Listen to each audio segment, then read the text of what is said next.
What is it good for? Well, a lot, I'd say. Defeating an invading army. You can even invade other nations, take their stuff, defang their state. So long as war is popular and a country is fully mobilized, you can get a lot done. Popularly, too. But wars fall apart when they lack cohesion, when you lack a plan, a mission, or even an end goal. As the bodies pile up, it's hard to justify a conflict you couldn't justify in the first place. And today we're going to discuss a war that had no clear purpose at the start and the end, where a massive empire wandered into conflict and just kind of stayed there for a while before deciding to leave. Let's talk about the invasion of Afghanistan by the Soviet Union. Okay, Jay, this is a big one you got today. It is, yes. I mean, of the episodes we've done so far, I would say this is the one that's probably required the most research. Yes, so I am Wyatt, also known as Azalea, host number 1 and host number 2. Jay, nice to meet you all. I mean, if you've listened to the previous few episodes, then I'm sure we've already met, but if not, now's as good of a time as any. Well, I think a lot of people are just kind of like going to jump in on a random episode. Like, that's how a podcast works. This is, of course, the No One Is Competent podcast, a show dedicated to dispelling all of your illusions that anyone in charge of anything was good at anything. I'm Wyatt, that's Jay, I'm the crazy one, he's the not crazy one, and we're here to tell you about the Soviet invasion of Afghanistan. Before we do, just like to remind y'all that we have a YouTube channel, a Spotify, we're on Apple eventually. I have manually Jay, are we submitted. on Apple yet? I've manually submitted it now. I was wary because Anchor is if you have automatic submission through Anchor, then you don't want it to be duplicated. But no, I've just manually submitted it to Apple now. So, and by now I mean yesterday. So hopefully that will be soon. Yeah. And Anchor's been good for a lot of things, but I guess Apple's just dragging their feet. I blame Tim Cook. Fair. You blame Tim Cook for a lot of things. So whatever platform you're listening to this on, you can do us a huge favor by rating us and leaving us a review. We aim for 5 stars, but be honest. That really helps boost us in the algorithm and let us know that you like the show. This show is totally unsponsored, totally unchilled, kind of. Non-funded. Well, I'm not funded by the Cabal. Are you funded by the Cabal, Jay? Only partially. So if you're on YouTube, please like and subscribe, leave a comment, tell us about how pretty my voice is. Again, I am Wyatt, also known as Azalea. You can find me at Azalea Wyatt on Twitter and on YouTube at Wyatt the Word Weaver, where I make essays that are nothing at all like this podcast. You can find Jay at Jaharis48 on Twitter, and also a secret YouTube channel if you can find it. I'm not going to tell you because Jay is rapidly approaching me on YouTube subscriber count, and frankly, I don't want to do him any favors. I'm only halfway there. Yeah, we still got a pretty good lead. You understand that now living on a prayer is going to be in my head for the rest of this podcast, right? You did that to me, Jay. You did that to me. I'm glad. Alright. So, today we are talking about the Soviet invasion of Afghanistan. It took place from 1980 to 80... Jay, bail me out. 1979 to 1989. Well, if we're talking 89. about the war in total, the invasion, was only 79. Yes, so, Soviet Union invades Afghanistan. As you do. In a political and military historical event that has absolutely no bearing to us right now. No, as we record this. and absolutely no bearing to anything else that would ever happen in history. Yeah, as we know, this was the first time and the only time a great power did such a thing. So, first we must ask, what is Afghanistan? So, Afghanistan, I myself have been struggling to really understand it in the past few weeks as I've been doing this research. And as Jay's been telling me about his research, which is mostly what this podcast consists of. But it's important to remember that Afghanistan is not so much like a country in the same way that France is a country, where like the French people are like a cohesive thing, and like the borders of France have been hammered out by dozens upon dozens of wars and treaties, and it's gotten bigger and smaller over the years, and it's kind of like slowly went from being a very blurry thing to a very coherent, defined thing with a very structured government history and yada yada. Afghanistan does have a massive, rich history, probably much longer than that of France, but it's a far more diffuse, let's use the term blurry place. Think of it less of a country and more of a region. Okay, this region is super important. Okay, Afghanistan is the crossroads of great civilizations. It's like smack dab in the middle of Asia.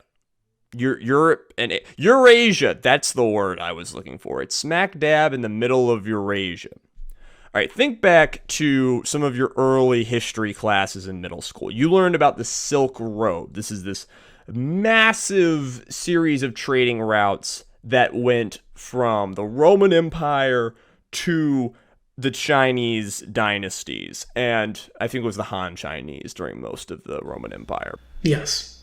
These trading routes, smack dab in the middle of them, was Afghanistan. So you have massive city-states blooming in Afghanistan around these trade routes. And beyond that, and after the Silk Road kind of dies out a little, Afghanistan is still in the crossroads of great civilizations. To the west of Afghanistan are the great Persian empires, the Safavids, the Sasanians and Parthians and Achaemenids, if you want to go back all the way. Excellent. And to the southeast are the great Indian empires, the Mauryan, the Gupta, eventually the Mughals. Yep. And then to the north and to the east are the great steppe people, the Uzbeks, the Tajiks, eventually the Mongols. And they all sort of come in through Afghanistan, and they often rule Afghanistan. Contrary to popular belief, Afghanistan has been invaded many, many times, many successful times, including by Alexander the Great. Tons of different peoples have marched their armies through Afghanistan, often with not a lot of resistance. Indeed, yeah. This happened dozens of times over the course of hundreds of years. And in the 1700s, at the empire that was doing that was the Safavid Persians. And one thing, so one of the most important things I want you guys to lock into about Afghanistan is that it is rural to... It is so rural that if you're living in a place in the world where you have easy access to podcasts, you probably can't even imagine it. Yeah. Jay, could you talk to us a little bit about like just how isolated a lot of these villages in Afghanistan are? Okay, yeah. Yeah, Kabul, the capital, which I'm sure most of you have already heard of, is easily the biggest city in Afghanistan. And if you look at just population, you would say it dominates the country. It's several times larger than the next biggest city. But that's because besides Kabul and the next few cities, pretty much everything below that is just a village. We're talking about one thing to remember, just real quick, is that, Kabul blooms from one of those great trading cities. And right now, this is one thing I found out because Afghanistan's been in the news a lot. There's like 4 million people in Kabul. Oh yeah, it's a big city. That's like LA. Yeah. Oh no, it's real big. It's a primate city in its truest form. But it's like half the people that live in the state that I live in. Yeah. Once you get out of Kabul or Herat or some of the other big cities, we're just talking about very small villages, very isolated from one another because Afghanistan has almost nothing in the way of infrastructure. They're really only roads. Yeah, so no roads. Yeah.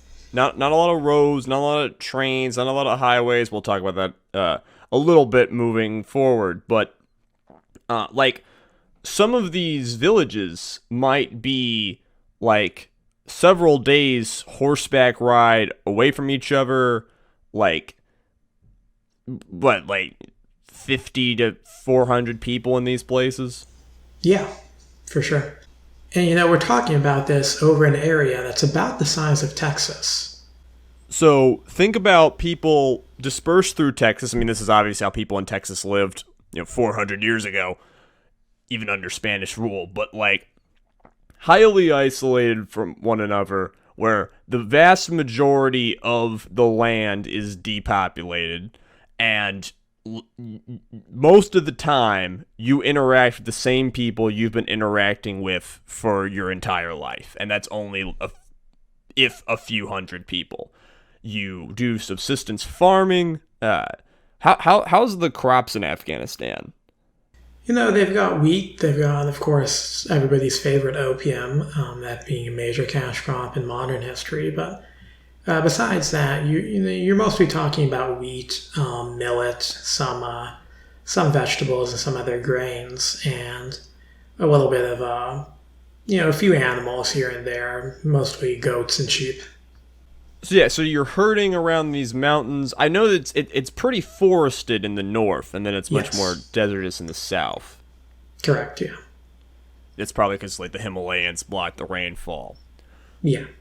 While we're telling the story of the Afghan invading army and the people that they're trying to convert, the people that they're trying to reforge into a nation, I want you to think about these are people who live in what we would refer to as the middle of nowhere, where not only are they far away from people, but there's no town Google Maps leading up to where they live. It's just in the middle of the mountains. These are people to whom their small community and their religion is everything. It's everything they know. It's everything they've ever known. It's everything that their great-grandfather ever known and his great-great-grandfather ever knew. And they love it, and they will defend it. My favorite story that sort of illustrates how isolated a lot of these people are I've heard multiple stories at this point, because I've been listening to a lot of American Afghan War veterans talk about the war for no particular reason. And one thing I've heard several times is stories of an American, through a translator, talking to an Afghan about the war, and that Afghan thinks that he's a Soviet soldier. Oh yeah, that's real common. It was not communicated to these folks that war ended and then a new invasion began. Yeah, I was reading about a U.S. Special Forces operation. I believe it was by the SEALs, where when they came into a village, the people there were just shouting Spetsnaz, because that's who they thought they were. That's how isolated these folks are. So you had mentioned the Safavids earlier, and the Safavid Persians were in charge of most of this region by the early 1700s. However, as the Safavid Empire weakened, you had rebellions spring up in the region, mostly amongst the Pashtun tribes. And these rebellions, which were successful, would lay the foundation for what would become known as the Durrani, or the Afghan Kingdom. The first king of this nascent state was a man by the name of Ahmad Shah Durrani, who was selected as a leader by the heads of the various Pashtun tribes. This is at a time where obviously the Safavids are getting weakened by their fight with the Ottomans.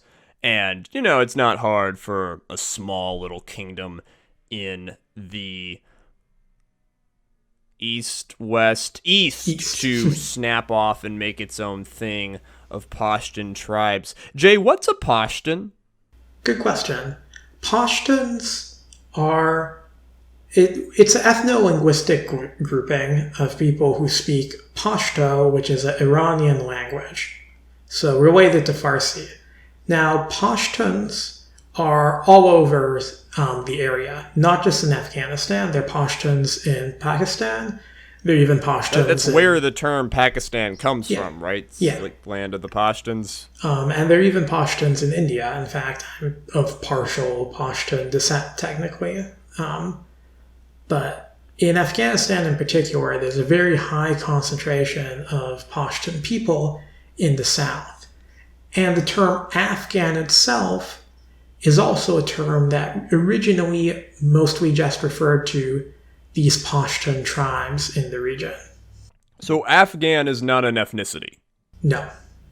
No, and when you're talking about the country, besides Pashtuns, the other main ethnicities will be the Uzbeks, the Tajiks, and the Hazara. So this king Durrani, he doesn't rule any differently, really, than the Safavids do. Like, the reason that all these empires were able to invade Afghanistan is that they really did not fundamentally disrupt the lives of these people in these villages. You know, maybe every once a year, like some tax man comes and you throw some money at him or you rattle a saber, but like, Yeah, there wasn't any attempt to influence the way that the local people lived, the way they married, the way they did agriculture, the way they owned and traded land. yeah, they're really just replacing the people at the top. And if you weren't a part of the 1%, so to speak, or even less, there'd essentially be no difference in your everyday life. You probably wouldn't even know. No. Now, the first time this changes is when the British try to invade the Kingdom of Afghanistan. We're not going to talk about that too much, other than it goes very, very poorly from them. Oh, yeah. And that That can be a whole other episode.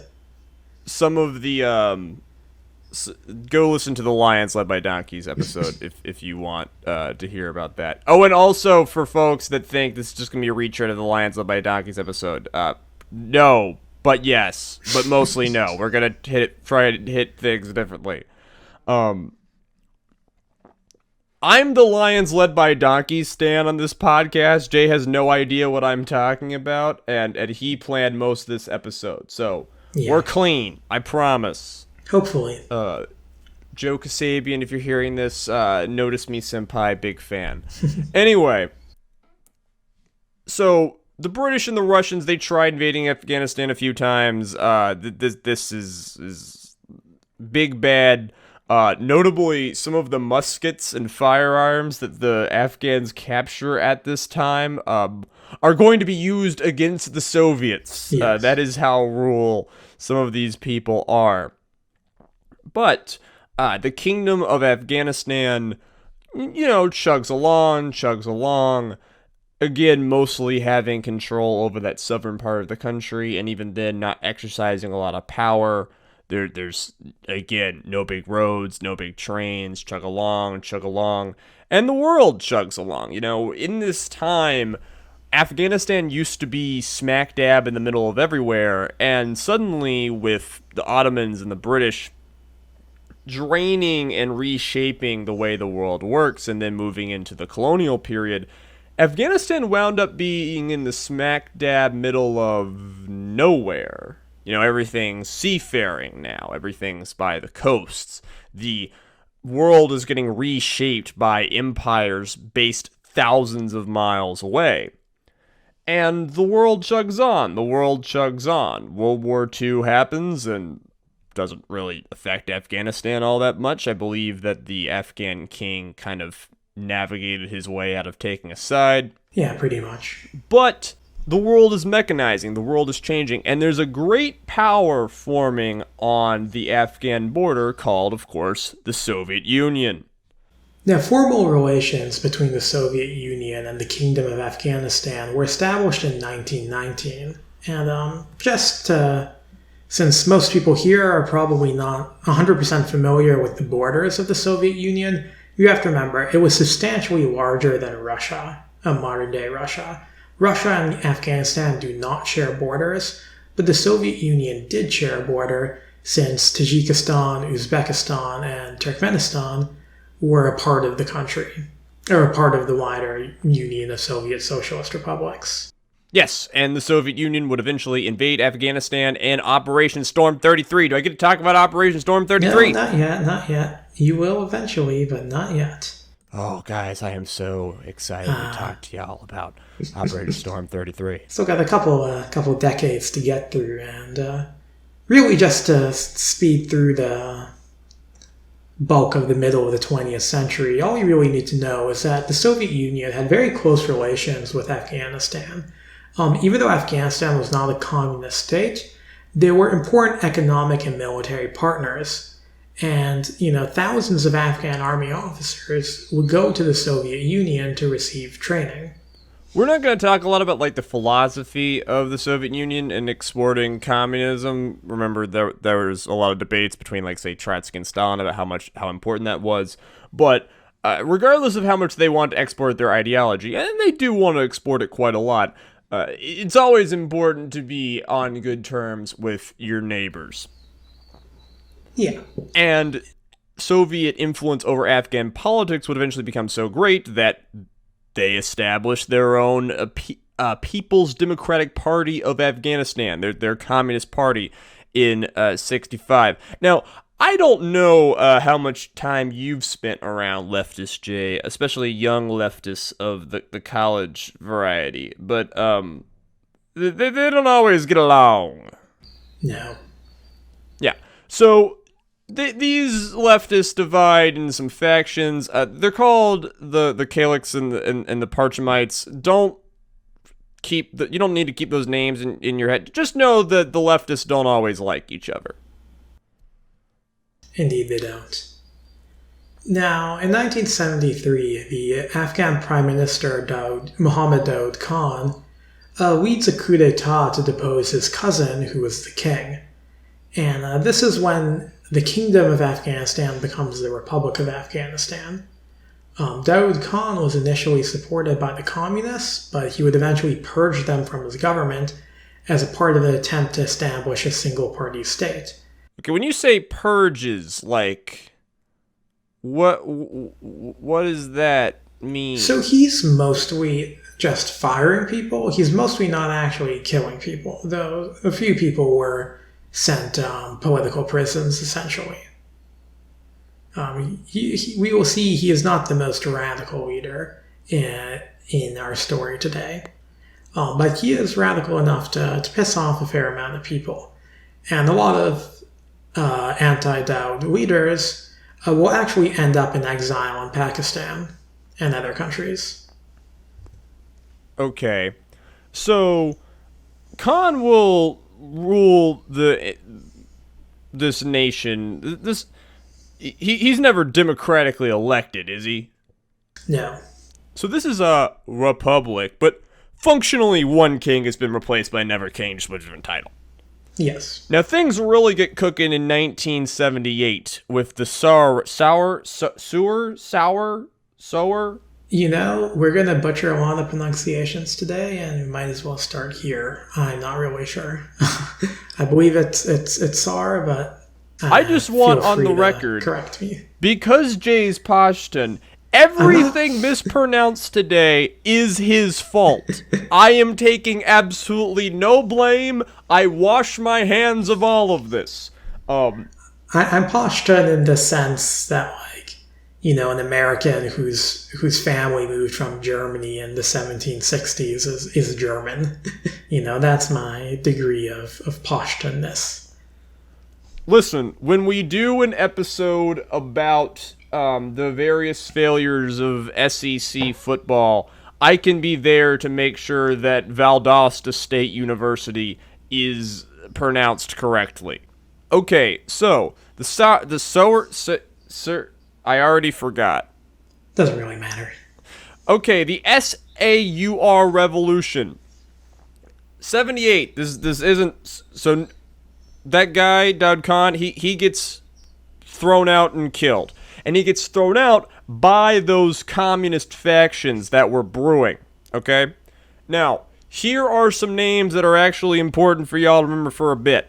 The guy who gets in charge of the now Democratic Republic of Afghanistan, we have upgraded from the Republic of Afghanistan to the Democratic Republic of Afghanistan, nice level up, is Taraki. His name is Nur Muhammad Taraki, but Taraki is the chairman. And there's this really important guy who's foreign minister named Amin. Now, this coup was done by a leftist faction, and this was thus totally supported by the USSR, who is trying to get a ruler in place that shares their values more and is easily more manipulable, is going to be closer to the Soviet Union, not, start side-eyeing the West. And they, of course, pump the country full of foreign aid, weapons, they're training their officers. And this means that Afghanistan is going to become another country in the Soviet bloc, and that means being Marxist, being communist, which is going to go really, really well. It's probably what they were hoping, yes. Yeah, I mean, it's glorious communism. Everyone, famously, if you fully explain communism to conservative people living in the rural parts of your country, they always love it and are totally on board. Yeah, and if you explain land reform, and especially that you'll be taking away land from people who have too much of it, as well as things such as social reforms, such as a ban on forced marriage and Sharia law, and the introduction of secular education, then the very conservative country folk of Afghanistan famously will be totally willing to get on board with that. But for some reason, they weren't back in the 70s. All right, I'm going to head this off at the pass.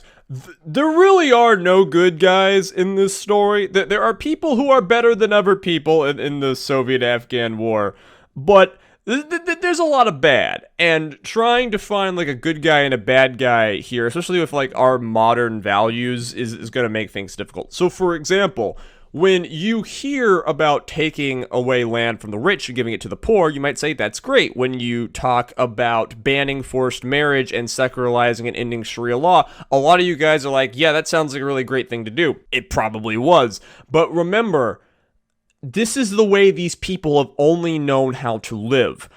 Their religion is their media.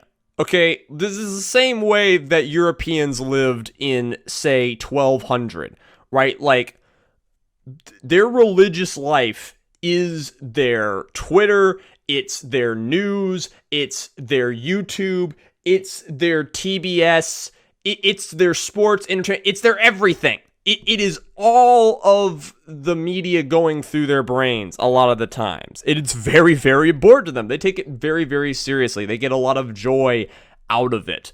It's also important to note those land reforms and divvying up farms, giving them to other people.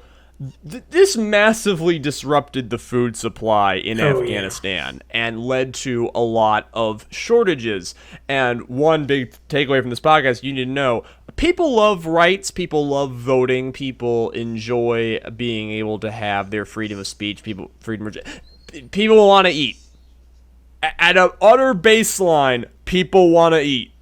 And everything else is conditional to that. So these land reforms, from a sort of enlightened leftist point of view, might sound like a really great idea, but in practice, again, these were forced on people who, well, they weren't forced on anybody. This is the Democratic Republic of Afghanistan. Surely this was all voted on, and everybody had a say.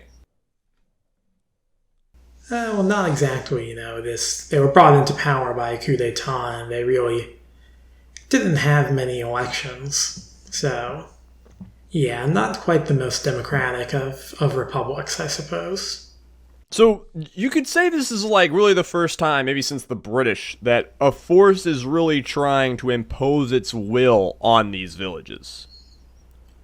Oh yeah, for sure. And a lot of people who are apologists for Western imperialism will talk about how the British or the French or whatever do away with old social traditions in the countries they conquer, and those are things which, like, yeah, most people can get along with and they sound good, but it doesn't change the fact that you're talking about imposing your way of life onto people who don't want it. With a barrel of a gun. Yeah. And that causes a lot of friction. Yeah, even if it is just, and even if it would be better if the reforms you wanted put into place, and I'm just going to defend, I'm fully comfortable saying that it would be better if all of these reforms were put into place smartly and smoothly and with some degree of intelligence and implementation, but you can't be surprised when people start complaining. Yeah, and on top of that, another reason why it wasn't exactly smooth was that the new government of Taraki and Amin pretty much immediately began the purge of the rival factions within their own communist party, the Parshamites, and thousands of political prisoners will be executed by the DRA, Democratic Republic of Afghanistan. I will be calling it the DRA mostly, just because it's less of a mouthful. And other prominent Parshamites flee into other countries to find exile and safety. So now you've got people in the countryside getting pissed off by reforms. You've got people in the cities getting shot in like mass graves, executions, and whatnot. Oh yeah. And now we get to talk about Operation Storm. Woo! No, not yet. Still a few things to get. All right. Okay, now we have to talk about the Herat Uprising. Okay, so now we're in 79. And this is where things start to... all of this has been bubbling under Taraki, his reforms, his purges, pissing off everyone, and this is where it's going to boil over in the third largest city in Afghanistan, Herat. Herat's right? Yes. Okay, and so suddenly... the Afghan government is going to, by the way, so throughout this entire podcast, no matter who, we are going to refer to the people who are officially, whether it's the Republic of Afghanistan, the Democratic Republic of Afghanistan during Soviet rule, the people in charge of Kabul are going to be referred to as the Afghan government. Yes. And everyone else will either be insurgents, or we're about to mention, or the opposition, and the Soviets are going to be the Soviets, just to keep everything totally clear. The Afghan government is going to find themselves fighting the Mujahadeen, right? Yes, they will. Okay, what I have heard of the Mujahadeen in a lot of terms, often not in very polite ways. Who are the Mujahadeen, Jay? So, it's important to know that Mujahadeen, it's an Arabic term, and it literally just means one who is engaged in jihad, or a righteous struggle or a fight. Now, jihad itself has a very complex meaning that we don't really have the time to get into, but in the context of this war, you can think of it as a term similar to crusader. It's a broad label. It's not a specific party or militia or group. It's just kind of a very broad term. So there is no the Mujahadeen. I hit my mic. So there is no the Mujahadeen. There are Mujahadeen. Mujahadeens. I don't know how you pluralize it, nor do I care. Anyone can be a Mujahadeen. If you say, I am fighting and I am motivated by Islam, you are a Mujahadeen. This has a long tradition in Islamic history. So, all of these people, they're not united. They're not necessarily part of the same movement. Pardon. These are just people who are often very independently pissed off by the government, and they're Muslims. And thus, when they go to war to protect their way of life, they just become Mujahadeen, because a Muslim motivated by Islam fighting someone, that's just what the word Mujahadeen means. Same way we think of the Crusaders in the European Christian wars that went down hundreds of years before. The Mujahadeen is going to become a very vague term. We'll talk about it solidifying around several groups. But when the Herat Uprising breaks out, there's no clear leader between the factions. A lot of these factions are set down ethnic lines. Some Uzbeks, some Tajiks were very important. And some of these are heavily Islamic motivated parties, others are not so much. And as response to this uprising, which was, just to give a few details, basically what happened was that a riot escalated out of control when these insurgents, these Mujahadeen, were able to seize control over government buildings and start killing government loyalists. But the Afghan government and members of the Soviet government suspected that foreign involvement was behind this. And the foreign minister of the Soviet Union, Gromyko, stated in a private meeting of the Politburo that bands of saboteurs and terrorists having infiltrated from the territory of Pakistan, trained and armed not only with the participation of Pakistani forces, but also of China, the United States of America, and Iran, are committing atrocities in Herat. Now, there's no actual evidence of any direct foreign involvement behind this. The US would not even consider aiding anti-government forces until later in the year. Eventually, there are going to be tons of foreign involvement in Afghanistan, but that's going to come later. Yeah, and I think if you're familiar with American history, you might find the notion of America and Iran getting together and participating on something in 1979 to be rather amusing. Yes, but I also like just to note for a historical footnote that the Iranian Revolution is going on right now. Yes. And while I don't know for sure, I think it's fair to say that, like, you know, a sort of great awakening in Islam is happening right now in the region, and that might also be motivating people to fight against a secular government. So the Afghan army is going to go into Herat.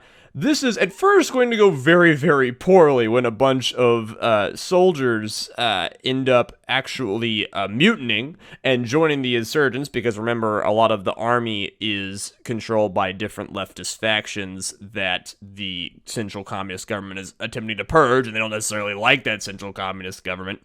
And then the government goes in hard and they suppress the revolt. And this kills between 3,000 to 25,000 people. That's a big margin of error. Get used to that, because the record keeping, the Khmer Rouge, this is not. The Nazis, this is not. This war is going to kill hundreds of thousands of people. Millions? Yeah, and millions, but it's pretty vague. I mean, you know, it's just the unfortunate nature of these kinds of conflicts. Is putting an exact number on things is very difficult. So suppressing this revolt, obviously, it needs to happen to keep the Afghan central government controlling the country, but it's going to make them look really, really bad, and it's going to make the Soviets, who are backing and funding this whole thing, look at the DRA with some side eyes and kind of question Taraki's leadership. Yeah, you know, Taraki had assured the Soviet Union that there was only minimal opposition to his policies. Obviously, that was not the case. With that being said, Brezhnev declined Taraki's request to send Soviet troops into Afghanistan. Not everybody in the Soviet government was really on board with that idea just yet, and indeed members of the government, rather appropriately as we'll find out, feared that doing so would just galvanize the Afghan people against foreign aggressors. So instead of intervening directly, the Soviet Union increased arms shipments to the DRA, particularly tanks, which the DRA wanted a lot of, though not necessarily the most useful things in a lot of Afghanistan. And they would also send more advisors to assist the Afghan army. Advisors. Yep. And if you're wondering, yes, this is the same as American advisors. There's when I was researching this, the common meme, the common, stereotype is that, oh, it's just Vietnam, it's the Soviet Vietnam. And I kind of like, just because that's what everybody says, I kind of want to push back against that. But when I was researching it, there are so many parallels. There are differences for sure, but there are so many parallels, and this is one of them. I assure you guys that Jay is a contrarian asshole. So when he's not being a contrarian asshole, you know he really believes in what he's saying. Yeah. So this continued arms shipments and continued crackdowns by the military just makes the uprisings explode more and more all across the countryside. And this eventually boils over and becomes untenable. And Amin seizes power in a coup, he deposes Taraki and kills him, probably with a wink and a nudge from the Soviet government, who have of course completely infiltrated the entire Afghan state with KGB and are monitoring the situation very, very carefully. So now Amin is in charge, and of course he is going to see the mistakes committed by his predecessor of brutality and of crazy reforms pissing everyone off, and he is going to basically continue. Do even more of that, even harder, and even more violently. This will lead to more and more insurgents, and the Soviet Union is going to see this, and they are going to quickly get some buyer's remorse.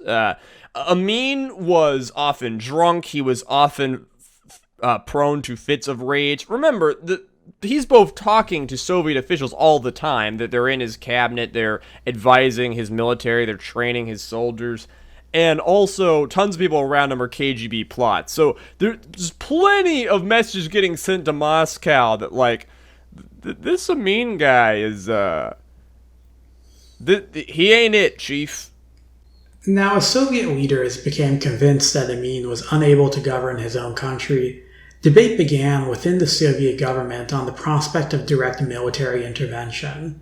Leonid Brezhnev, who, for those who don't know, was the General Secretary of the Communist Party, essentially the leader of the Soviet Union, was mostly reluctant to get involved in the foreign conflict.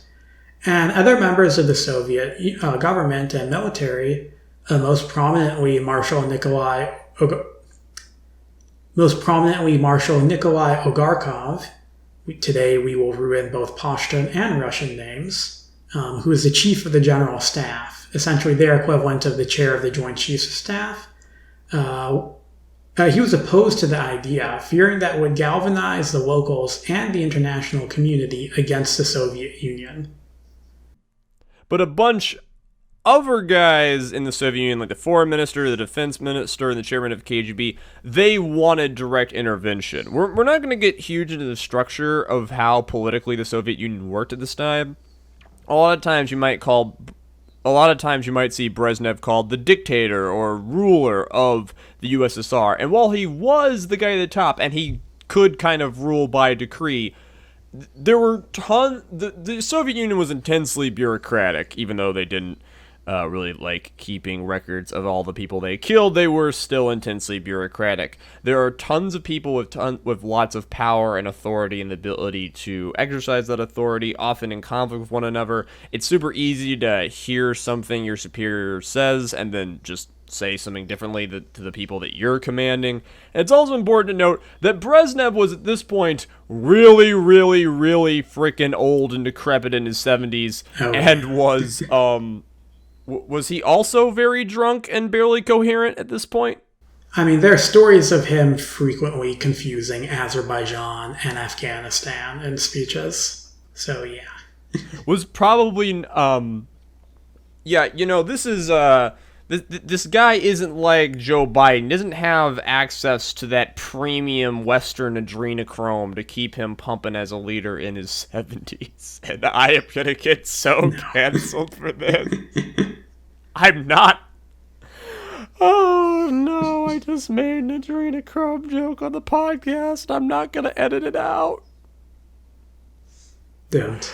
Oh, I'm not a fan of QAnon. It's really, really bad, but sometimes the only thing you can do is laugh about it. Otherwise, you'll just cry at the acknowledgement of the utter nightmarish Lovecraftian horror that our society has become. Anyway, Jay, back to... So, people are arguing within the Soviet Union about whether or not to directly interfere in Afghanistan. They're already massively involved in the country, but whether or not they're going to get directly militarily involved. They are heavily worried about how the Cold War is going right now, starting to kind of go pretty poorly for them. The last few decades have seen the Middle East, which used to be a very pro-Soviet area, places like Iraq, Egypt, even Israel. No one remembers that the Soviet Union used to be a huge backer of Israel, but it's whatever. They're all going towards the West. U.S. influence is really flowing into the region, and this has kind of been disrupted by the Iranian Revolution, kind of breaking off American foothold in the region. So now the Americans are really insecure and they want to reassert themselves. And this East-West competition between the Soviets and the Americans, kind of seeing the whole world as a chessboard and trying to capture territory, this is on the tips of their minds. And they see Afghanistan slipping from their control. And a lot of people, especially the foreign minister Gromyko, they don't want to let it slip away. He states, only one thing is clear: we cannot surrender Afghanistan to the enemy. Often when Americans look back at the Cold War era, we, and by we I mean me, think it's just utterly silly about domino theory and like, why do we need to directly control these places tens of thousands of miles away from our coastlines? And how can we be utterly sure that if we don't have the strongest grasp on them, they'll immediately follow the enemy? The Soviets had exactly the same pilled brain, except in reverse. Oh, for sure. And sometimes you'll see really ridiculous things coming out of Western leaders during the Cold War. And it was funny seeing I was reading one of the transcripts of a Politburo meeting, and the defense minister Ustinov said that he feared the CIA was behind a plot to bring a new great Ottoman Empire into existence. And that to me is just a very perfect mirror of that like sheer level of paranoia that could be found found during the Cold War. But yeah, the Ustinov and other people in favor of intervention really just, their main motivation is keeping the U.S. out. They feared the U.S. could station missiles in the country. They feared that the CIA would use it to foment unrest across Soviet Central Asia. And they really just did not want to look weak. Eventually, Brezhnev is seen to be in favor of the invasion. I have seen a lot of documents like arguing about how clear he was in favor of the invasion. I know that like afterwards he would be very in favor of pulling out.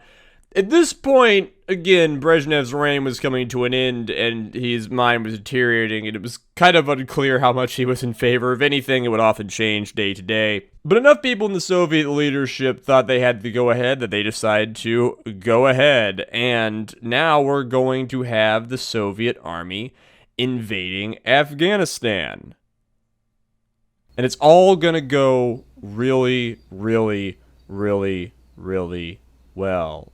Really, just to summarize the errors that have been made by the Soviet Union up to this point, I would say that Soviet leaders committed the chief error of overlooking the intricacies of Afghan politics and culture, and instead were motivated almost entirely by a fear of America. America was not really interested in Afghanistan at the time. America had not been interested in Afghanistan for really the entire 20th century. But that didn't change things for the Soviet Union. Yeah, there were those in the CIA who were talking about the prospect of using Afghanistan as a trap for the USSR, but they didn't yet hold sway with Carter. This would all change once the Soviet Union invaded the country. Almost overnight, the US became deeply concerned about a country that had largely ignored for many decades prior. In other words, in fearing high-level US designs for Afghanistan, the Soviet Union took the actions that made high-level U.S. involvement in Afghanistan a reality. And if you think that the Carter administration is going to be worried about Soviet influence in Afghanistan, the Reagan administration is... This probably needs to be an episode at some point, but Jimmy Carter is one of the most ideologically weird people in the history of the United States. Like, and does not, like, his presidency really does not graft very well on the modern, like, left-right spectrum that we think of. Dude was weird. Peanut farmer who had a PhD. Weird guy. But we're about to invade, and do I get to do it? Do I get to do it? You do. We get to talk about Operation Storm 333! Okay, so here's the funniest thing to me about the Soviet Union. I'm going to keep going even though my voice cracked. The Soviet invasion of Afghanistan went in several ways better than you'd think, but it was just the biggest of shit shows. Okay, from the jump, it's important to remember that we've got, in December of 79, you can just think of the invasion starting in 1980 because it was so close to 1980. 80,000 men are advancing across the borders into Afghanistan.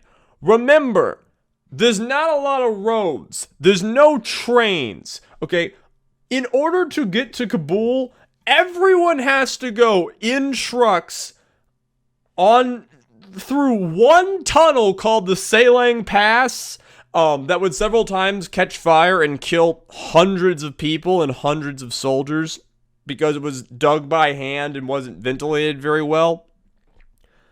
This is not a huge mechanized Soviet army. A lot of times they're grabbing, people are just in what we would think of as trucks, not just troop carriers. These Soviet troops, they're not fully well provisioned for the weather or the terrain they're going to be handling. They don't have the right boots or really the proper uniforms to fight in the desert and the mountains. And, Jay, correct me if I'm wrong, but almost all of these troops are both conscripts and they don't really want to be there and they haven't really been trained. Correct, yeah. Apart from, special forces, some of the reconnaissance units, and some of the airborne units, you're mostly just talking about conscripts. Slavery. It's war slavery. A guy shows up to your house. He says, you're shipping off. But of course, after the USSR grabbed these guys and conscripted them and forced them to fight, they trained them and provisioned them and taught them how to fight in formation and use their weapons and whatnot, right? To an extent, yes and no. We'll get a little bit into that later, but let's just say that the Soviets were a bit hit and miss in that regard. Okay, so here's what makes Operation Storm 333 so fun to talk about, is that the Soviet initial invasion was such an absolute clusterfuck, you can't even imagine it. I'm just going to kind of riff here for a little bit, but yeah, go one ahead. big thing to keep in mind is we now, sitting here looking at history, know the Soviets would be here until the late into the 80s. The Soviets didn't know that at the time. Again, a lot of Soviet higher command is still arguing about what exactly this is. They think they're just going in for a police action. Okay, they think that they're just going to be there, spend 3 weeks putting down revolts, and then maybe leave. There's no, plans for a sustained invasion and occupation. They're going to go in, kill some hill people who have got their hands on some muskets. That's what they're thinking.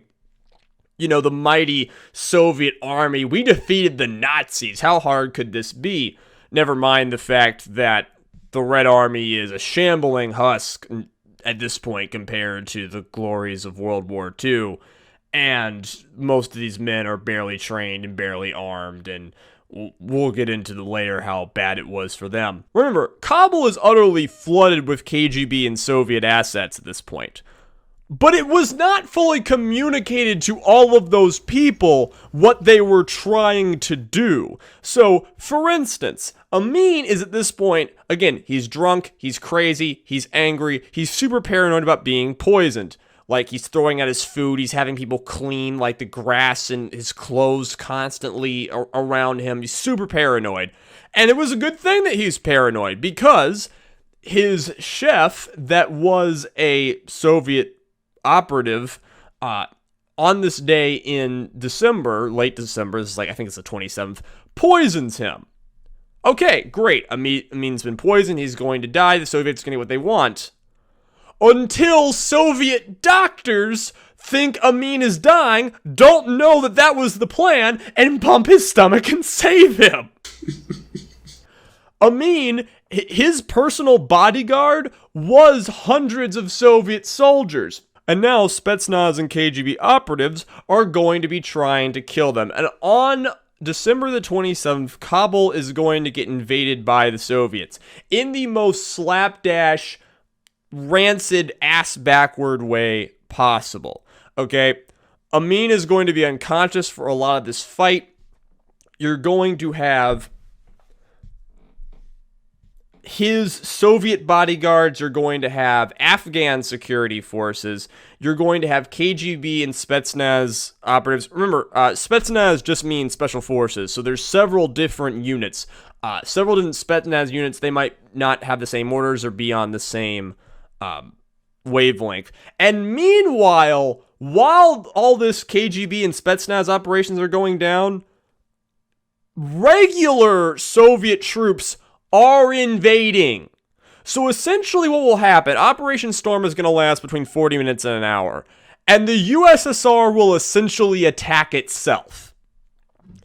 Everyone is in uniforms that are not well marked. Famously, there were Spetsnaz units in the same fatigues as Afghan army units, and the only difference between them is that they were wearing a white armband, which is, of course, very visible during war and totally doesn't get clawed with dirt or blood or smoke or just the other shit that's in a battle. The palace is getting totally shut up. Amin would be killed in all of this chaos. He would be shot behind a bar and be found in his boxer shorts.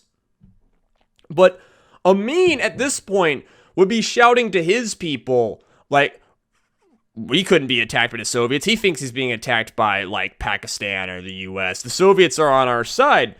And again, there was a lot of total confusion in the Afghan military about what the Soviets were there for. There were tons of Soviets who were already in Afghanistan, had been in Afghanistan for a year. Remember all of those foreign advisors, all of those people helping to train and arm the Afghan military?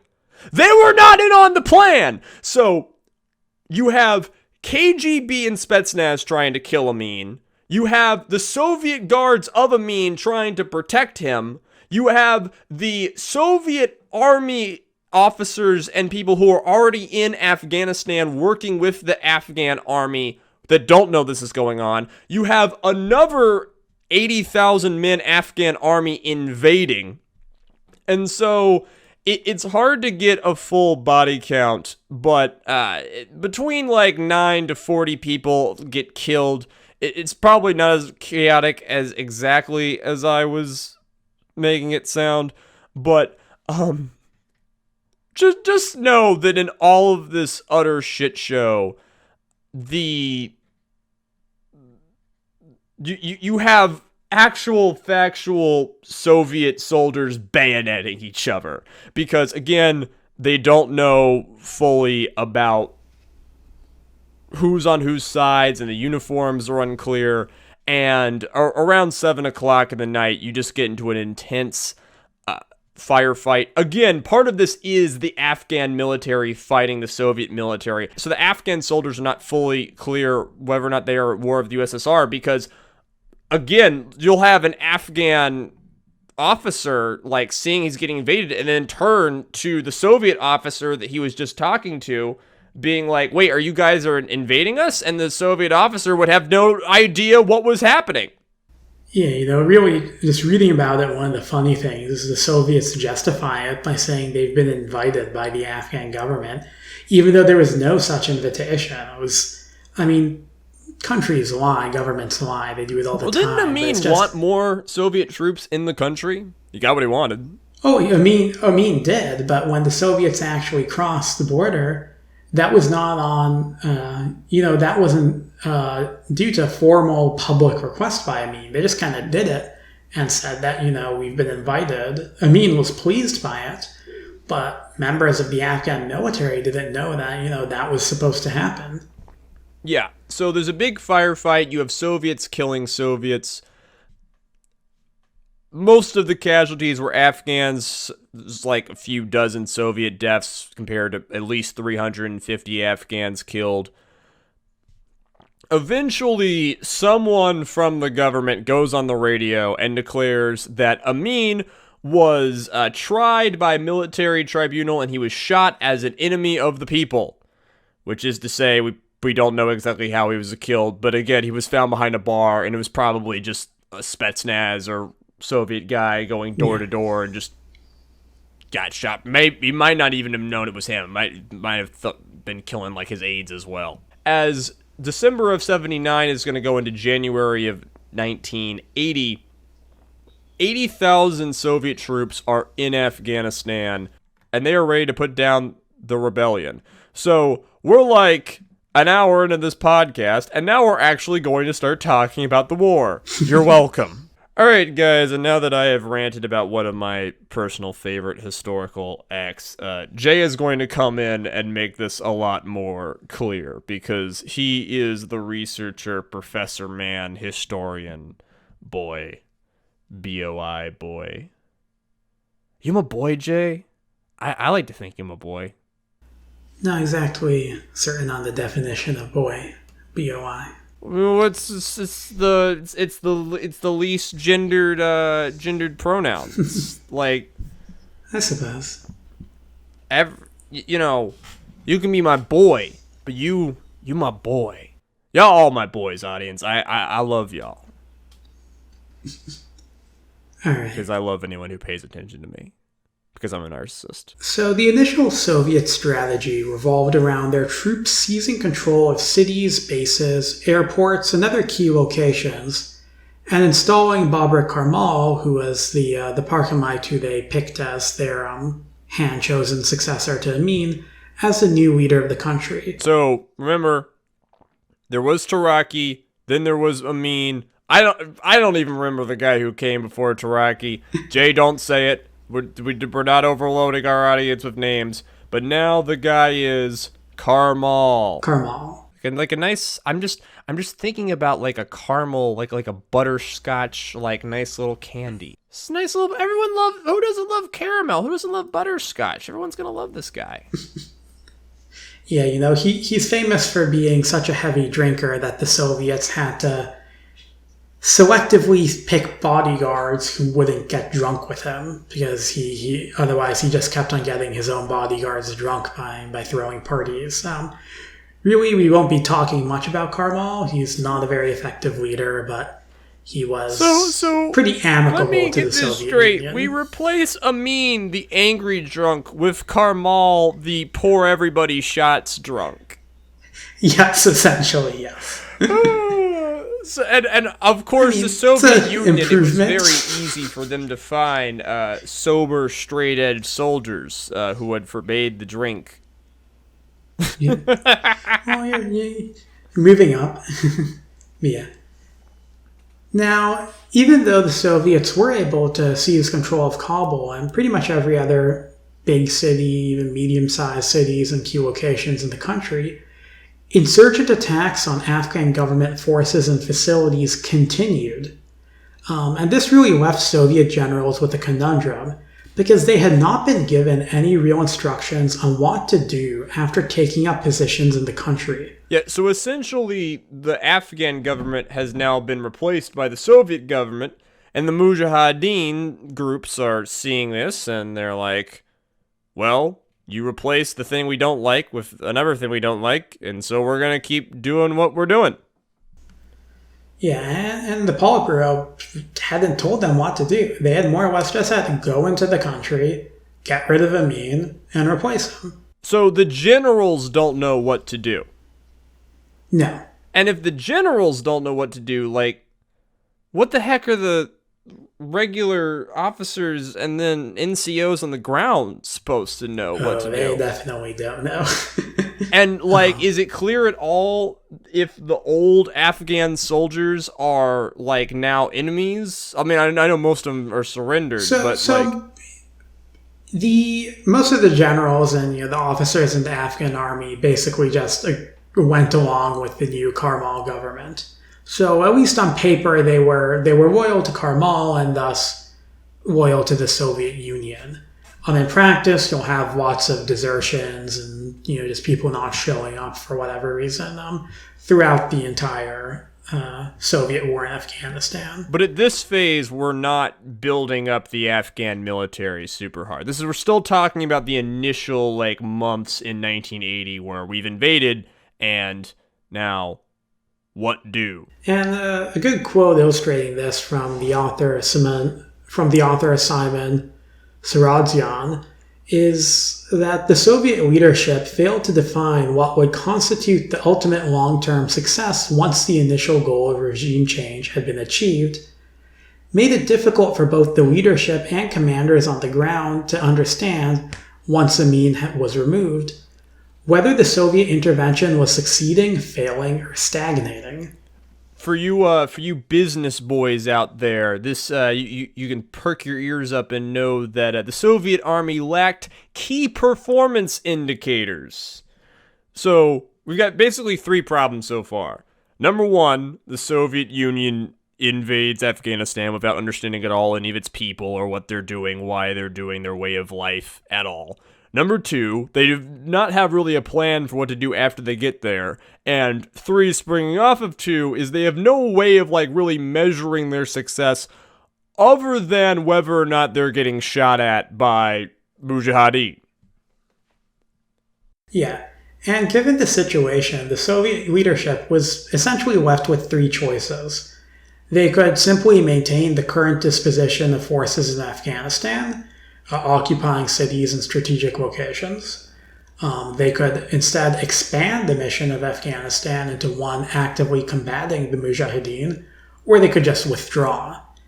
The first option was thrown out because it was just seen as pretty embarrassing. I mean, if your soldiers are sitting in Kabul and people are running roughshod all over the country, you look pretty weak.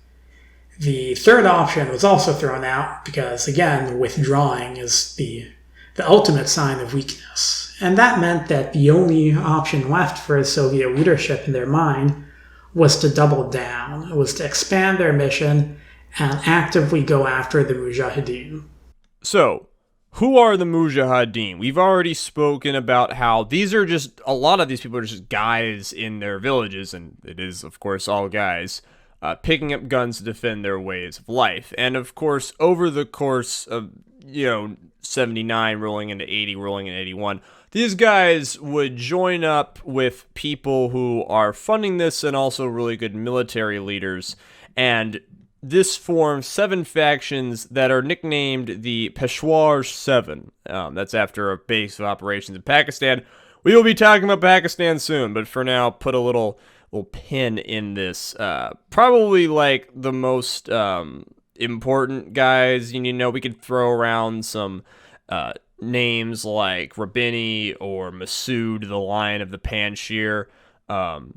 There's a valley in Afghanistan called the Panjshir Valley, which is essentially terrain-wise the biggest hell hole you could possibly imagine to try and invade and secure. And there was a guy named Masood who fought in there who was really, really good at it and is incredibly revered in Afghanistan even leading up to today, though the current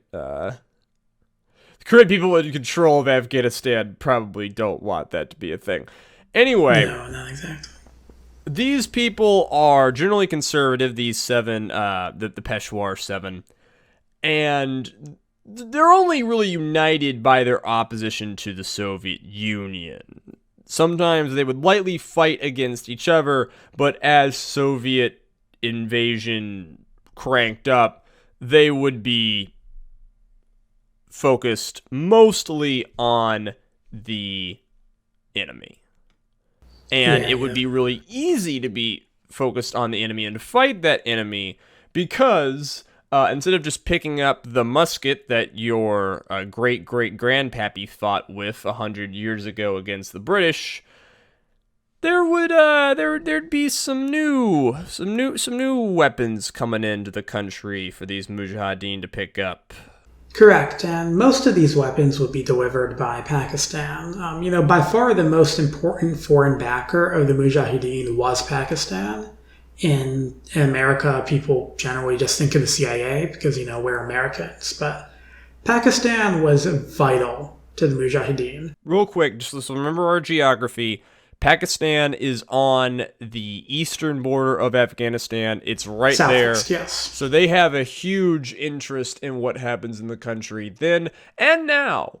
And the Pakistan, obviously, it's no Soviet Union, but they do have a military. They do have a lot of, especially intelligence capabilities. And they have a lot of interest and ability to project power into Afghanistan. Yeah, and I forgot to mention it earlier, the Pakistan's not dicking around with the Soviet Union just for fun. Their motivation is that their big rival is India. India, despite not being a communist country, was pretty close with the Soviet Union, while Pakistan was close with the United States, and they feared that a communist government in Afghanistan would be an ally of India, and thus essentially they would risk having to fight a two-front war if if war broke out with India again. But yeah.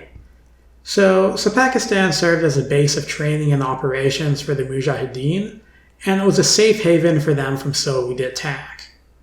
Many prominent Mujahideen leaders had long connections with Pakistani intelligence going back to the reign of Daud Khan. And the long and porous border between Pakistan and Afghanistan would prove impossible to seal for the Soviet Union. There's no building a wall through this, right? Like, this is just mountains. It's probably not clear for a lot of this, you could just wander in between Afghanistan and Pakistan and not know it at all. Yeah, like the Hindu Kush are giant mountains, so And the Soviets couldn't really attack directly into Pakistan because Pakistan's an ally of the United States. And on that matter, the United States, you would probably say, would be the second most important of the Mujahideen. The CIA started running up a little program called Operation Cyclone, thanks to lobbying by politicians such as Texas Congressman Charlie Wilson. Footnote alert. You're a bit of a Wilson fan. Charlie Goodtime Wilson is a hero. I mean, he is a villain. He's an absolutely disgusting human being. But, you have this guy getting drunk and doing tons of cocaine right before he flies off to Pakistan to meet with the Pakistani leaders who are helping the Mujahideen.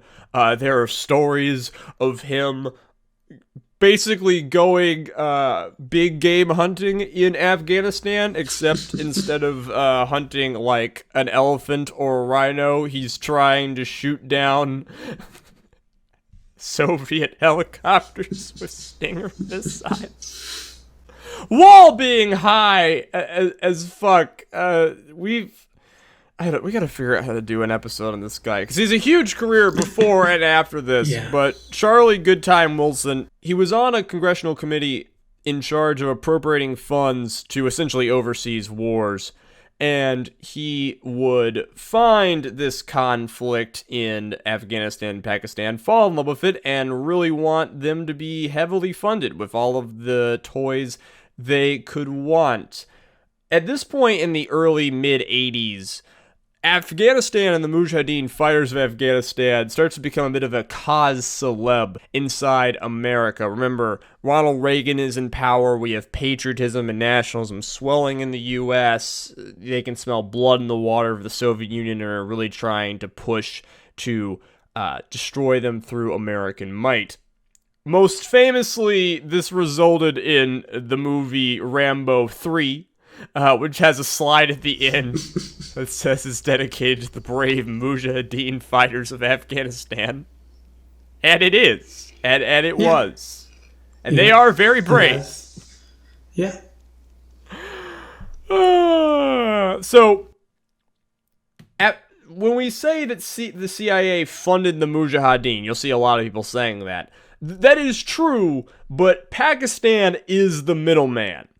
Yes. Pakistan is getting their dirty work done. Pakistan has their own intelligence network called the ISI, which trains a lot of these groups, funds a lot of terrorism, does all kinds of fun things in the model of the CIA and the CIA work with.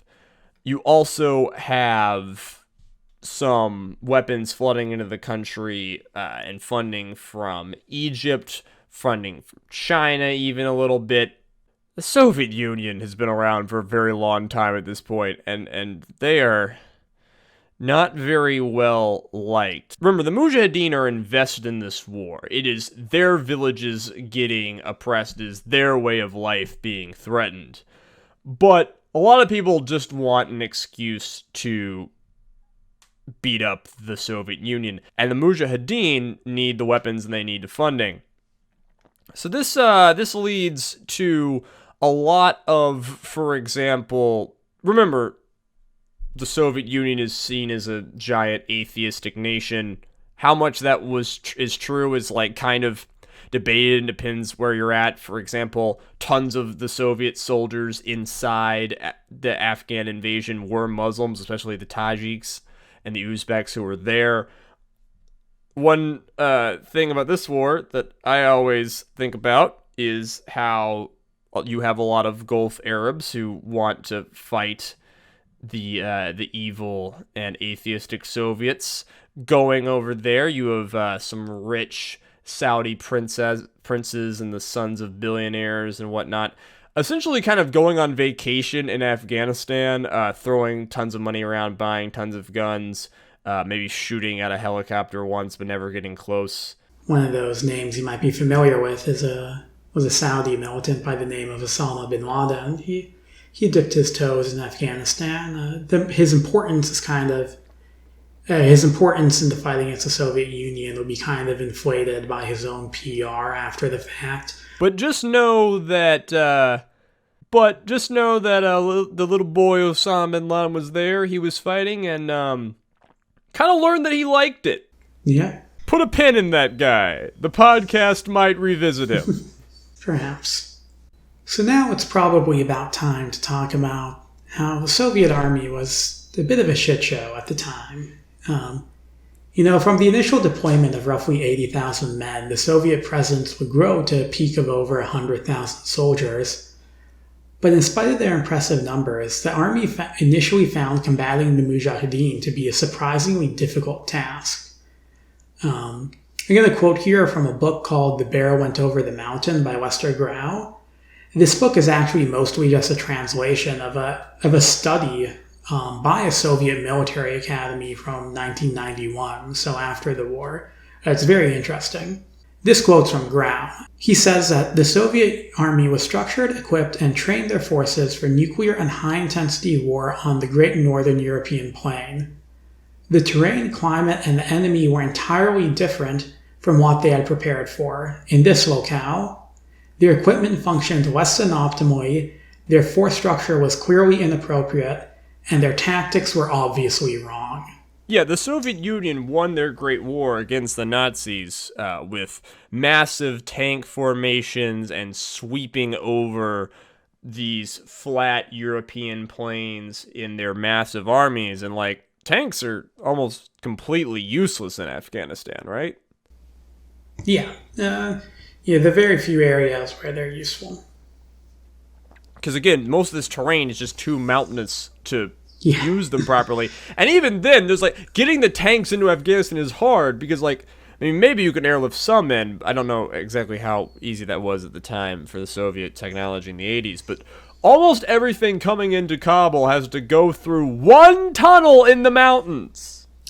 Oh yeah, no, transporting tanks is a big problem. Usually people like transporting them on trains over land, but there are basically no functioning railways in Afghanistan then or now.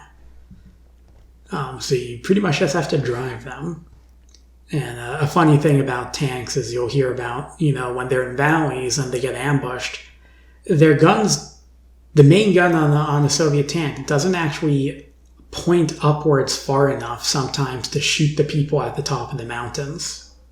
Big oof. And one thing that would happen, just kind of rinse and repeat over and over, is the Mujahadeen cannot stand against the Soviets in battle. The Soviets would attack them, and then the Mujahadeen would melt away. They'd go up the cliffs, they go up the mountains, they go in the caves.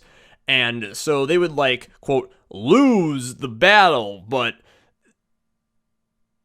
it really had no effect because the Soviets would move on, and then the Mujahadeen would just go back to being where they were. They'd get attacked, they'd run away, and then with very, very light, if any, casualties, and then they just keep doing what they were doing. And so the Soviets just spent a little drop of blood, a little clink of treasure on nothing, and that would add up.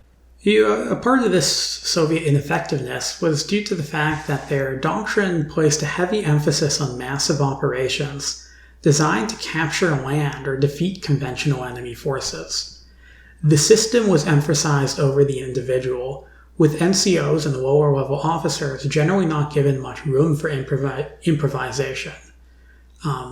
According to analysis done of the conflict by the British Sandhurst Academy, tasks happily entrusted to British sergeants and corporals required officers in the Soviet system. So, British and especially American troops are trained, NCOs, non-commissioned officers, remember, sergeants, we're talking about sergeants, are trained to, if the officer gets shot, for example, when you're out on deployment, to take control and start issuing orders. The Soviet army does not work that way. Often you need officers, especially higher officers, to even, know how to anyone can do it, but probably trained to command people or even know the mission and know what exactly we're supposed to be doing. Yeah, sergeants in the Soviet system were mainly just tasked with discipline. They weren't given the instructions to really be effective tactical leaders if their officers had been killed, and that's something which will happen in many of these ambushes in the Afghan War. And this led to really what was called a bunker mentality on the part of the Soviet Union, with Mujahideen being allowed to maneuver largely unchallenged and to own the night.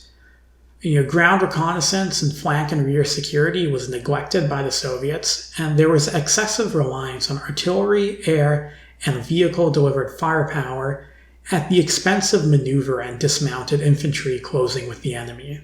Yeah, the Mujahideen, on the other hand, are born and bred guerrilla fighters. Okay, this is not the jungles of Vietnam, this is the mountains of Afghanistan, this is basically the same thing. They'd hit quick and then would melt away when a superior force showed up. They wouldn't stick in one place. They wouldn't let the Soviets encircle them. And they're always hitting from surprise. Hit quick, get out. They often were far more informed than the Soviets were as to the day-to-day what Soviet units are where. They knew all the terrain, they knew all the passes. You see a Soviet convoy going up one pass, you quickly relay it to another group, they'd hit the convoy, melt away, and this would just allow them to, by death by 1,000 cuts, just chip away over and over at the Soviet military. Yeah, and in particular, it's worth mentioning how good they were at night attacks, because you have to remember, night vision was a thing by the 80s, but it was not common, really, in any military. So people who are maybe used to seeing about the U.S. war in Afghanistan are used to the U.S. using large amounts of night vision equipment. The Soviet soldiers don't have that. They're essentially blind in the night. Now, we're going over a time span of a few years, because, if we were dealing with every single engagement, this would be a very long podcast simply talking about ambush after ambush. We can't, when you talk about conflicts like this, there are no real big marquee battles. It's not like Battle of Midway or something like from World War II. A lot of it is just the Soviets push into the Panjshir Valley and Massoud's forces shoot at them for a while and then melt away and rinse and repeat for 4 years. Yeah. And by the mid-80s, the Soviets began to mostly rely on overwhelming force in their attempt to defeat the Mujahideen. heavy artillery and air bombardments of both Mujahideen bases and any village suspected of housing them or being pro-Mujahideen were destroyed from the ground or the air. So the Soviets are totally comfortable with civilian casualties and just committing tons of war crimes at this point. Yeah, massacres would become the norm. Millions of Afghans were forced to flee either into the cities, placing a strain on the Afghan government, or across the borders to Pakistan and Iran, where many of them would eventually join the Mujahideen. And it's important to note that the Soviet army was not paid very well. They especially did not have winter garments, and they didn't have good hiking boots. And so the Soviet army becomes incredibly corrupt during this time. Essentially, Yes. in order to feed themselves and to properly provision themselves, they have to abuse and steal from the local population. Sometimes they're trading stuff. It's important to note they were paid in money that essentially, like both the Cheki that they got, which is essentially just military script, and the Soviet ruble was not very valuable in Afghanistan. So they end up just abusing and taking from the locals, which is not going to be, shall we say, winning hearts and minds. One thing that'll come up a lot in this podcast is the nature of corruption and the fact that corruption often stems from need. Like, you're not being paid enough to eat by your boss, so you have to go out and abuse the populace in order to survive. Yeah, but it wasn't all negative for the Soviet army. Soviet special forces had become very adept at using airborne assaults, using helicopters to insert themselves near Mujahideen insurgents and attack them before the Mujahideen could flee.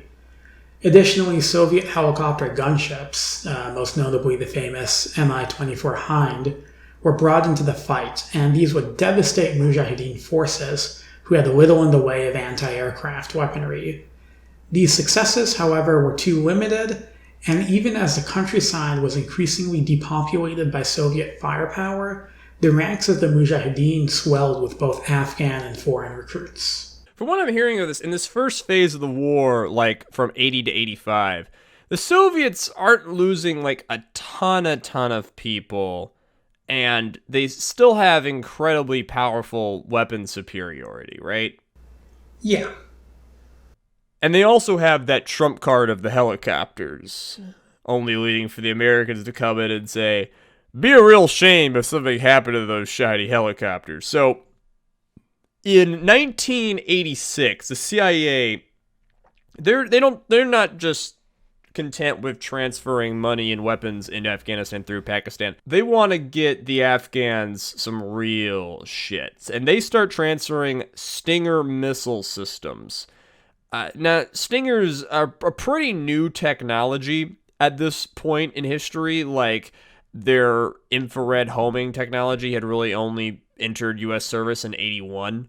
So basically how these missiles work is you fire them and then they lock onto a heat target. You've heard of a heat-seeking missile. So the engine of a helicopter obviously gives off a lot of heat. The missile is able to detect where the heat is. It knows where the heat is, and it will hit the target. And so suddenly you have Stingers just blowing Soviet choppers out of the air. In America, this is often kind of like exaggerated as, oh, the every Soviet helicopter is getting downed by Stingers. But what actually happens is, yes, a lot of helicopters initially get taken out. The helicopter pilots start getting incredibly more wary, so they start being a lot more careful and staying out of Stinger range. But this means that air power the Soviets had enjoyed is a lot less effective now that it has to be a lot more careful. Yeah. And this lack of the helicopter advantage gets taken away just as the war is entering, like, what, the 5, 6, 7 year mark? That cannot be good on morale. Indeed, yeah, the 6 year mark. And by the mid-80s, the lack of progress of the Soviet war effort really began to set in, and the morale of their soldiers was basically collapsing. And if you just want to put yourself in the mindset of the typical Soviet infantryman of the time, you'd probably be a conscript. How old are you, by the way, if you're a typical Soviet conscript? Upper teens, lower 20s. So just think about that. You're a 19-year-old, a 22-year-old. You get a knock on the door. You get conscripted into the army. You don't have a say in it. They'll shoot you or send you to a work camp if you refuse. So you go in, you get some very scant training that basically just involves how to shoot a gun. And you're shoved off to this foreign country that you've never been to, probably have barely heard of before, and you don't speak the language. Yeah, you'd be surrounded by other unhappy Soviet soldiers, Afghan soldiers you couldn't fully trust because you didn't know who was informant for the Mujahadeen, and a civilian population that more or less hated your guts. And all while you're doing this, you're fighting for a mission with very ill-defined objectives. It's not really something that you would really, motivate you to tough it out, so to speak. Quick question about the Soviet military. Soviet Union is huge. It's physically the biggest country in the world right now, and I believe Russia is still the largest country in the world by land mass. But, do all of the Soviet soldiers even speak the same language? Yeah, that is important bringing up because it's very easy to fall into the trap of Soviet equals Russian. But, in the 40th Army, which was the element mostly involved in this fight, you have lots of Central Asians, Tajiks and Uzbeks and Turkmen, and at least in theory, their officers would have a basic understanding of Russian so that they could communicate with Russian officers. Basic understanding. Which is totally going to hold up under a firefight. But yeah, the level of understanding amongst the common infantrymen was variable at best, and the fact that many of them were not even Russian really, complicated things further. I mean, many of these Central Asians were Muslim. Some of them might just felt more familiarity with the Afghans and with Russian commanders. And one thing that you have going on here is that because Uzbeks and Tajiks are fighting in the Soviet army, you have a lot of Pashtuns in Afghanistan start persecuting local Tajiks and local Uzbeks. Oh, yeah. Which is just going to make everything worse. Now, living conditions were very poor for Soviet soldiers due to inadequate supply chain, which was both a result of Mujahideen pressure and just ineffective army planning. So yeah, they didn't plan how to go into a country where default there's barely any roads and absolutely zero railroads. There was also a rather stunning lack of enforcement of sanitary measures. Disease ran rampant in the Soviet army, reaching a point that when you read about it, it reminds you more of 19th century campaigns than 20th century ones. According to data compiled by the U.S. Army Medical Journal, based on Soviet sources, of the over 600,000 men who served in Afghanistan during the war, an astonishing 67% were hospitalized at some point during their service due to serious illness. The cases consisted of roughly 115,000 cases of infectious hepatitis, 31,000 cases of typhoid fever, and over 200,000 cases of other diseases and conditions, including but not limited to malaria, cholera, meningitis, pneumonia, diphtheria, and the plague. The plague? Yep. Good old-fashioned plague. Love the classics. And, this combination of disease and poor planning meant that most units at any given point were severely understaffed. Regiments were the size of battalions, and battalions were the size of companies. And the constant ambushes, the disease, the Mujahideen's taste for landmines, which were being given to them by Pakistan, all of this just devastated Soviet morale. Not only in the country of Afghanistan, but outside of it. You have conscripts at this point in like 85 returning from their service, talking about how bad things are. The Soviet Union is going to take a real turn for the worse in the later 80s. You have the Chernobyl crisis, which requires shit tons of their resources and massively humiliates them on the world stage. With so much of the economy going towards the war effort, the economy back home starts to stagnate. This curtails the production of many civilian goods. In my American high school education, I was taught that Ronald Reagan outspent the Soviet Union, and like there was absolutely zero mention of how the Soviet Union was fighting a massive war in Afghanistan, and that also totally drained their coffers. In 1985, Brezhnev would finally croak, and the new government leader would be Mikhail Gorbachev. Gorbachev would, of course, he's the guy known for, one, having a totally just heinous birthmark on his forehead. Say what you will about the Soviet Union, say what you will about communism, but there is no way you could have in America a leading politician as ugly as Mikhail Gorbachev. That is a testament to the Soviet way of life, I think, personally. I'm gonna get canceled by people with birthmarks. I don't respect anyone who's not pretty. So that's perfectly fine.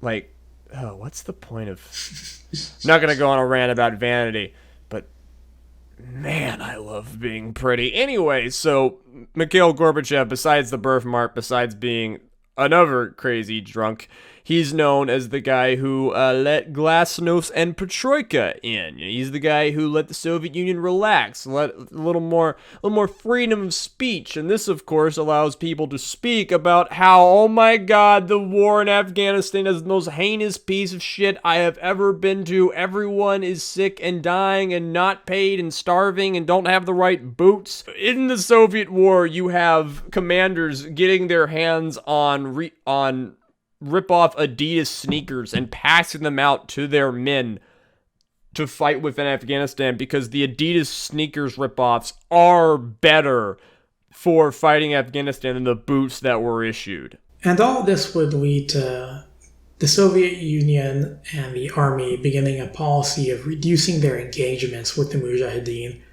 and instead strengthening the army of the Afghan government, which had mostly been neglected during the early years of the conflict. We can do it. We got this, little brother. You do okay? Wait, maybe we can't do it. Do you want to take the controller here? How about you give it a go? Pretty much.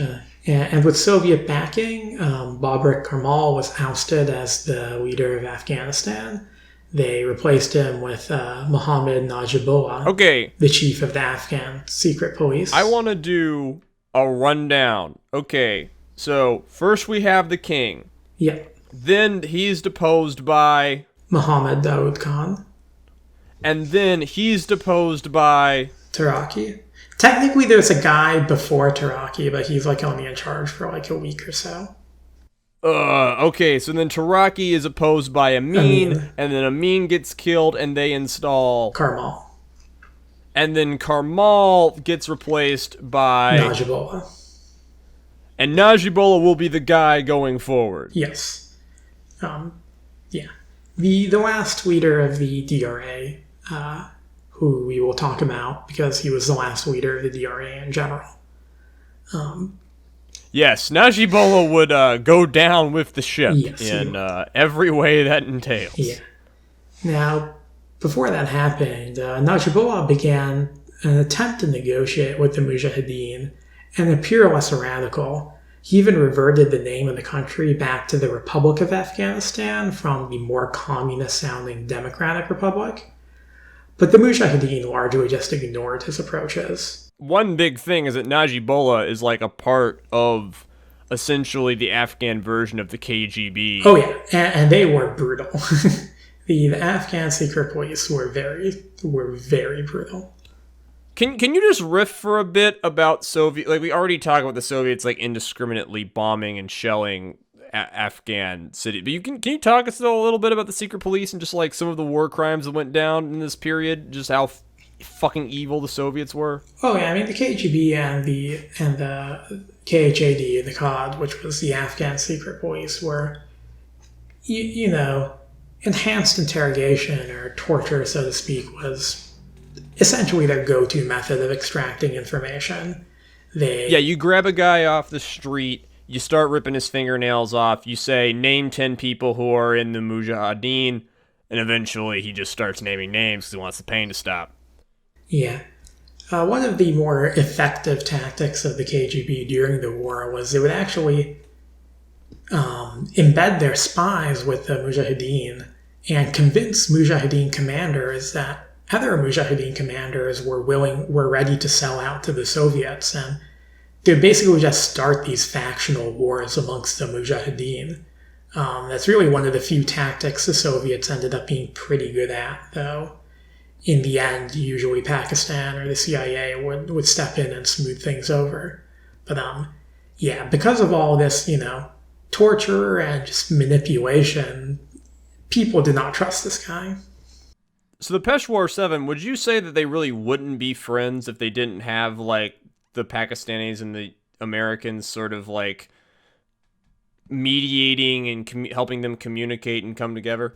Oh yeah, for sure. I mean, some of them got along more than others. After the Soviets withdraw, you'll immediately have infighting amongst them, and then fighting Spoilers.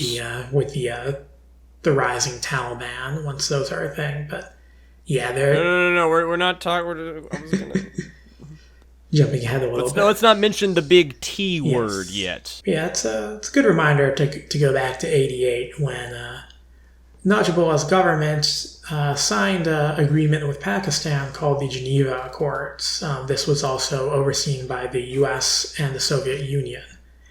And Let me guess. In Vienna. Nope, in Geneva.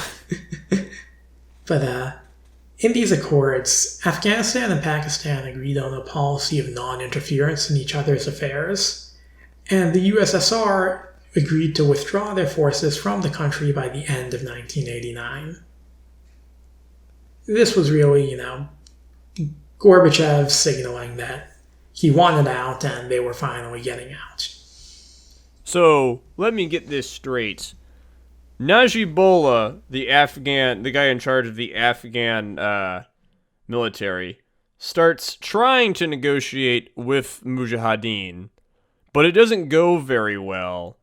And then the Soviets just announce when they're going to leave, totally undercutting any of Najibullah's leverage. Pretty much. Why does this sound vaguely familiar? Would never happen again. So by 1989, February of 1989 to be specific, General Boris Gromov would lead the last of the Soviet troops out of the country. Some people will try and link the withdrawal of Afghanistan to the end of the Soviet Union itself. Those people are small brain. We are large brain, by which I mean we will tell you that the Soviet Union fell for dozens of reasons, and we are not smart enough to know or list them all. But the Afghan War was a huge part of it. It was a massive drain on their economics. It totally just proved that the Soviet army was not as powerful as all the propaganda made it sound. It was embarrassing. It was disheartening. One big thing that I think, this is necessarily like a big historical confirmation, is the Soviet troops, a lot of them were, again, Tajiks, Uzbeks. In fact, they were often on the front lines because the Soviets wanted Muslim soldiers to be heavily involved in this war because they thought that would be, better optics, essentially. With all those Uzbeks and Tajiks coming back home in zinc coffins, literally welded shut, that's how they boxed you up and shipped you home in the USSR. makes a lot of sense why Uzbekistan and Tajikistan would not stay with the Russians after the Soviet Union collapsed. Yeah. In total, 14,453 Soviet servicemen lost their lives during the war, at least according to the official numbers. The true count is likely even higher. The Soviets tended to sometimes downplay their casualties and not really tell families of the dead exactly what happened to their relatives, so we don't really know exactly how many died. That being said, we can say that Soviet suffering paled in comparison to that of the Afghans. Likely millions of Afghans were killed, many more were forced from their homes and forced into different countries as refugees. Again, we don't really know the exact numbers. Afghanistan didn't exactly have reliable census, before the war, let alone during it. So it's really just a lot of guesswork. But we can definitely say that while Afghanistan was not exactly the most prosperous nation prior to 1979, it never really truly recovered from the destruction wrought in the 10 years of the Soviet-Afghan War. Obviously, there's still some fighting going on in Afghanistan today. We're recording this roughly 2 weeks before this episode's going to drop, and situation will probably have changed there slightly or largely by the time between when we're recording this and when this episode goes live. But how long has Afghanistan been at war? 78? 79? Yeah, I mean, if you start with 79, it's 42 years of on and off violence, more on than off. So that would mean that probably the majority of Afghanistan's population has been born into war. Yeah. And has only known a time of war. And I just want y'all to sort of sit a little bit in the tragedy of that and what has been done to this country. So how long would Najibullah's Afghan government last? Najibullah's government would hang on a year longer than the Soviet Union itself, eventually falling in 1992. So that's 3 years after the Soviets pulled out. Yes, yeah. Wow. 3 years. That's like way longer than -3 weeks. Yeah, Good job, Soviets. The latter phase of the war, when the Soviets tried to build up the Afghan army, they actually did seem to have a little bit of success. The army initially held its ground against the Mujahadeen when it was fighting on its own, but infighting amongst the government and the military quickly broke out. A very important general named Dostum ended up switching sides and becoming the most prominent Uzbek warlord.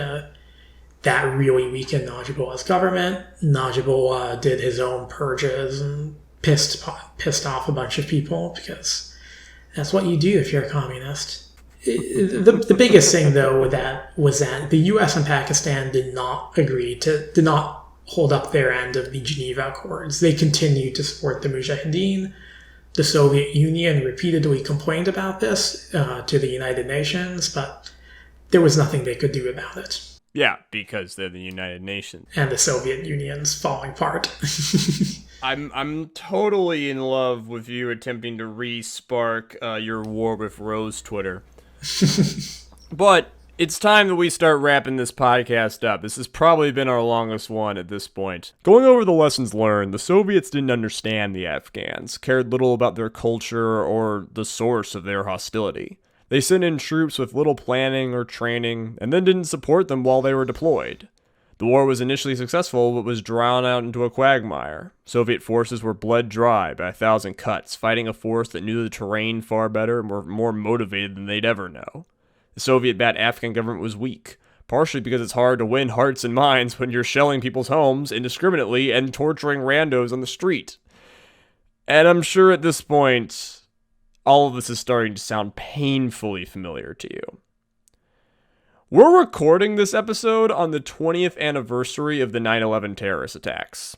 We didn't plan on that, but that's how it worked out. And we all know that the US military would repeat almost all of the Soviet mistakes in Afghanistan, and would end up being even more of a failure. The lesson of this episode isn't just that you shouldn't send an ill-prepared army into a nation with no goal. It's that no one learns from this history, that no one cares about this history, because the Soviet Union fell apart, because Afghanistan is a backwater, because surely we're better. And this would just lead to more and more incompetence.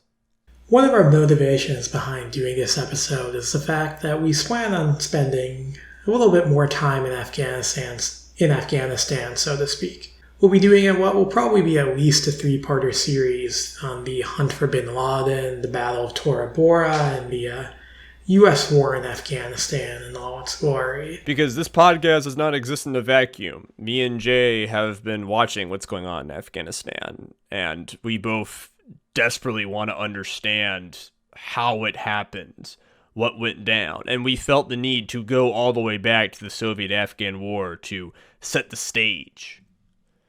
I personally have been doing a lot of soul searching and looking inwards as Afghanistan has fallen under utterly tyrannical Taliban rule, and as all the U.S. accomplished, my country accomplished, turned to dust.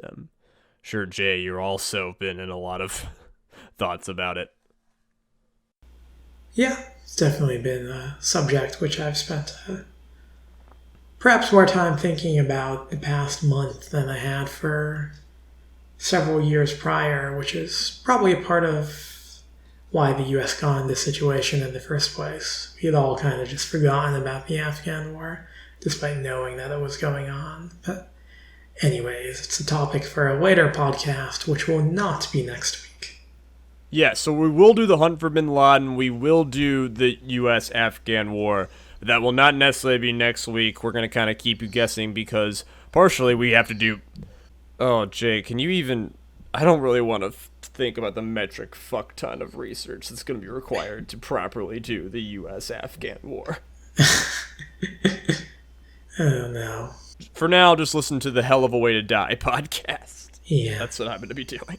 Okay, so this has been episode 5 of No One Is Competent. 5 episodes. That's a run. This is like a thing. Let's get a thing. Let's get the damn podcast onto Apple.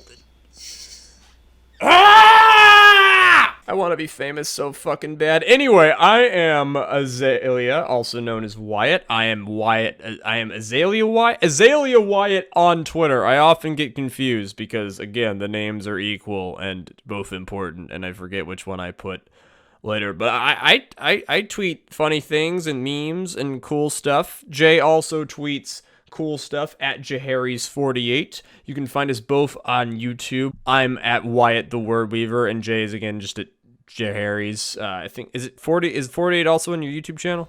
It is, yes. How did you come up with 48? Oh, it's a nerdy Song of Ice and Fire reference. I mean, my whole name is Jaharis is the name of a king from A Song of Ice and Fire. 48 is the year his reign began in universe. Dweeb shit.